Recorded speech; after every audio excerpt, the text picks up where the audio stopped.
Hi friends, welcome to Annam's Recipes.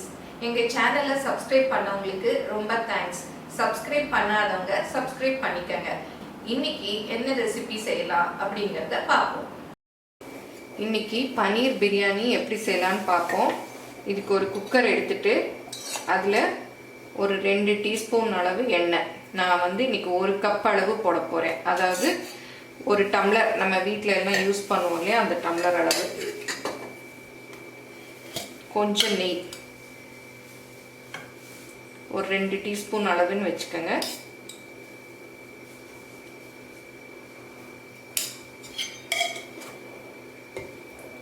இதில் கொஞ்சம் பட்டை, 2 ஏலக்காய், 2 கிராம்பு போட்டுக்கணும்.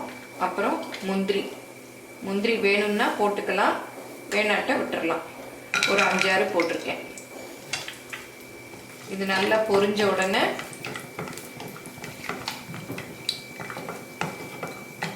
இதில் பெரியதா ஒரு வெங்காயம் கட் பண்ணி வச்சுருக்கேன், தக்காளி 1 நறுக்கி வச்சுருக்கேன், 2 பச்சை மிளகாய் கீரி நறுக்கி வச்சுருக்கேன், புதினா கொஞ்சம் கட் பண்ணி வச்சுருக்கேன். இப்போ இந்த முந்திரிலாம் நல்லா வறுபட்டுருச்சு. இந்த வெங்காயத்தை போட்டுக்கலாம்.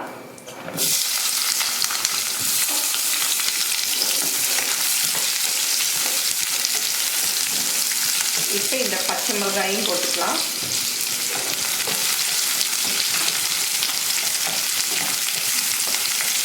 இது கொஞ்ச நேரம் நல்லா வதங்கணும்.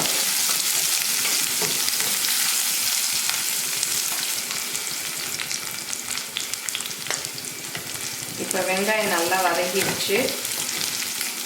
இஞ்சி பூண்டு பேஸ்ட்டு ஒரு 1/2 டீஸ்பூன் போட்டுக்கலாம்.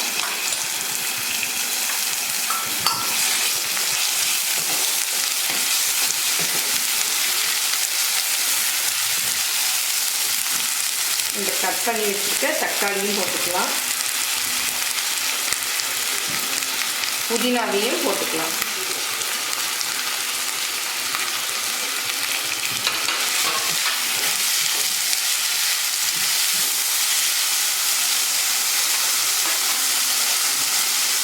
இந்த பிரியாணிக்கு தேவையான உப்பு போட்டுக்கலாம். இப்போ வெங்காயமும் நல்லா வதங்கிடும்.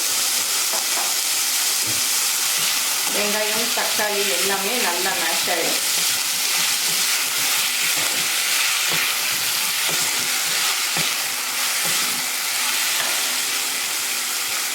இப்போ பன்னீரையும் போட்டுக்கலாம். நான் 100 கிராம் பன்னீர் போடுறேன், நீங்கள் எவ்வளோ வேணும்னாலும் போட்டுக்கலாம்.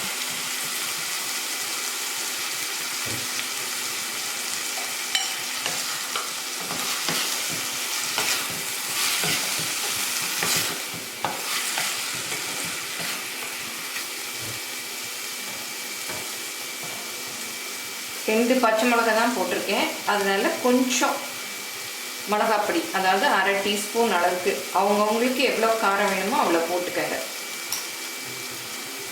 அப்புறம் கொஞ்சம் கரம் மசாலா பொடி, இவ்வளோதான். ஒரு 2 சிட்டிகை அல்லது 3 சிட்டிகை அளவுக்கு போட்டுக்கோங்க. இதை நல்லா மிக்ஸ் பண்ணி விட்டுக்கணும்.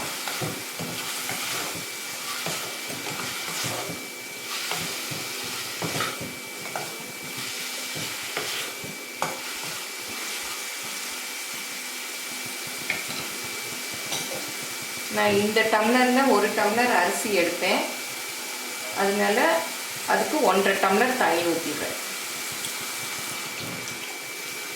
எப்போவுமே பாஸ்மதி ரைஸ் எடுத்தோம்னா 1க்கு 1.5.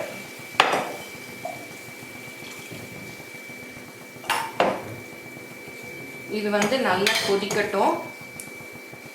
இப்போ பாஸ்மதி ரைஸை நல்லா கழுவிட்டு, ஃபஸ்ட்டே கழுவிட்டோம், ஏன்னா அப்புறம் நல்லா ஊறின பிறகு கழுவினோன்னா அதில் உள்ள சத்துக்கள் எல்லாம் போயிடும். அதனால கழுவிட்டு நல்லா அது மூழ்கிற அளவுக்கு தண்ணி ஊற்றி ஊற வச்சு ஒரு 15 மினிட்ஸ் விட்டுறணும். இப்போ இது நல்லா ஊறிருக்கு. இதையும் இதில் சேர்த்துடுறேன்.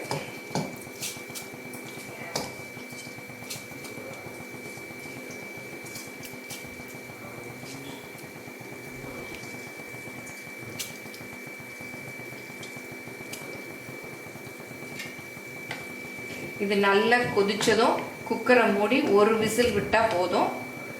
ஏன்னா நம்ம அரிசி முதல்ல ஊற வச்சுருக்கோம், ஒரு விசில்லையே வெந்துடும். இப்போ இது நல்லா கொதிக்கட்டும்.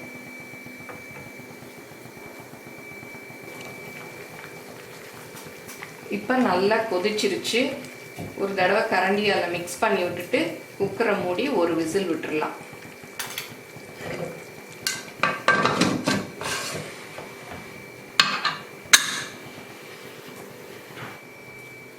இப்போ பன்னீர் பிரியாணி ரெடி ஆயிடுச்சு. நல்லா வெந்துருச்சு பார்த்தீங்களா. இது எப்பவும் சொல்கிற டிப்ஸ் தான். இதை அப்படியே கிளறாமல் மெதுவாக கிளறணும், இல்லாட்டி இந்த ரைஸ் எல்லாம் உடஞ்சி போயிடும். நான் இன்னைக்கு எங்கள் வீட்லேயே செஞ்ச பன்னீர் தான் போட்டிருக்கேன். நீங்கள் வீட்லேயே செஞ்சும் போடலாம், இல்லை கடையில் வாங்கினதும் போடலாம்.